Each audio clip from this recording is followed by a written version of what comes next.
Welcome. This is Michael from Boredom Sated, And I'm John from Boredom Sated. and today's video is on a campaign from the past, one that I really wish they would update, but we'll start with the origin of it. And that campaign is Dark Sun. Dark Sun is a campaign near and dear to both of our hearts. It's one of the very first Dungeons and Dragons campaign worlds that we played. It started with a box set in 1991. And what separates this campaign from other campaigns of the time, like Greyhawk, Dragonlance, and Forgotten Realms, which are the most popular campaign worlds back then, is that it wasn't a Eurocentric middle-age fantasy, uh, elves, uh, dwarves, gnomes, halflings. The Dark Sun has those races, but they're different, and it also required um, something of um, a handbook that had been running around, not running around, but been published earlier, but was not really used that much. And that was the Psionicist Handbook. And Dark Sun, they made it at second edition. It started in there, actually called AD&D, but really it's D&D second edition. Pretty much. Pretty much that's the line that it's been on to fifth edition now. They started in second edition. They did then a revision. This was 1991 when they did the first version of Dark Sun.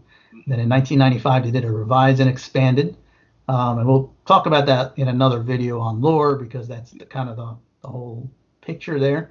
And I believe it ended in 1996 was the last second edition books. They actually had two unreleased books, and that got put into the third edition, which was unofficial, and it went to two groups. The guys that made Dragon and Dungeon Magazine, Piazzo, which are currently the Pathfinder guys, and Athos.org, which had two of those guys from Piazzo actually working on Athos.org as well. They were the official, unofficial third edition. So if you ever look for anything to do third edition, go to there.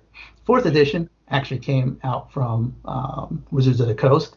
About three books were created. A lot of campaign stuff were created for special tournaments and conventions, and it actually made Dark Sun popular again in fourth edition. But of course, fourth edition wasn't very popular as a system. Fourth edition had its problems. Yes. And now we're on fifth edition. And the difference here is in AD&D, I think even from first edition AD&D all the way to fourth edition, they've always had a psionic piece to the game. Yes. Fifth edition, they've been trying to get the psionic system going, but still haven't done it yet. And I think everybody's waiting for that because everybody knows Dark Sun's coming out for fifth edition sooner or later because it's their most popular book. It was one of the, yeah. Among the things about Dark Sun that always attracted me was it was a desert world. Nothing new so much about having a desert campaign. TSR, who originally owned D&D, had done desert settings before, usually one-shots or small areas of the Forgotten Realms world. But Dark Sun was a completely alien world. It was a world of Athos. And one of the things that attracted me to this setting was the beautiful artwork of Brom and the gritty art of Braxa, which was all pasted on the covers for most of these books or the interiors. Let's see. Everybody in the Dark Sun, every character got a wild talent, which basically means they got to randomly roll at character creation. They got one free psychic power. That was nice. And the equipment. Oh, one of the things about Dark Sun is not only is there a shortage of water, but there's also a shortage of metals. Everything. Very big shortage of metal. Yes. Metal is rare and expensive. You're not going to find a suit of armor, plate mail armor anywhere. No one's going to wear it because number one, it's freaking hot, and number two, it's expensive and everyone would mug you. They don't use gold pieces as a standard monetary system. They use ceramic pieces.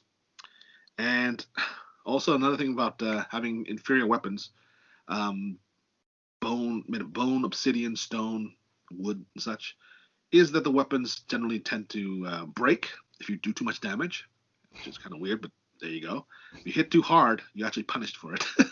And the other thing is, it gives you they have a innate penalty to hit and damage, which is kind of rough. And of course, when you're in a desert environment, you have water problems. Oh And you have a yes, lot of water. And of yes. course, and they do have rules for the water and dehydration. So if you're walking around in the desert campaigning and you don't have water, oh boy, you're in trouble.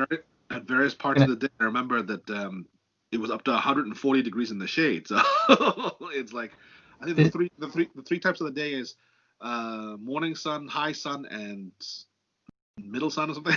It was just like hotter, and hottest type of thing. It's horrible. this is a post-apocalyptic desert world. It's, I mean, That it was.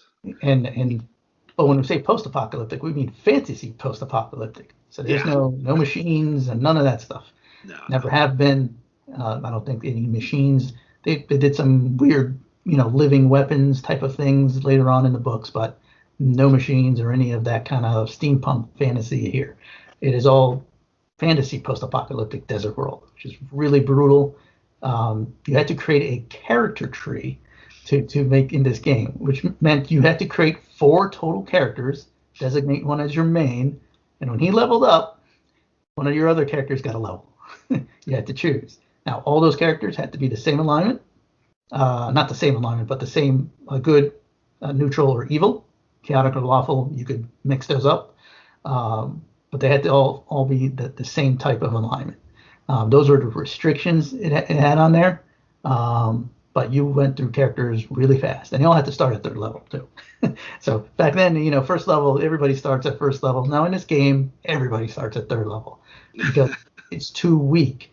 On top of that, the character also had higher stats that go instead of 18 as a max for AD&D, it was 20. And then there was like topped off at like 20, 24, 25 for the really Yeah. different races because you had the half giants which were 10 to 12 feet tall, created by magic. So Yeah. no, they don't mate in there. They mate with each other and then we create more half giants now. Oh, And the Mull, which is a half dwarf, half human, was a completely new race, and the Thri-Kreen was also a new race, which is just an insect, yeah. insect type creature, man-sized. Yeah. This whole area, the campaign setting, initial campaign anyway, in the box set, they had a wonderful fold-out map, as a lot of box sets do at the time, during this period of TSR. And the box set Dark Sun in this area called the Tablelands, which has had 7 city-states each ruled by a sorcerer king or queen. These sorcerer kings and queens, their rule was absolute, and they were enforced by the Templars, who were one part bureaucrats, sometimes military leaders, other times judge, jury, and executioners. And over this entire land of 7 city-states, the sorcerer kings and queens jockeyed for power and position.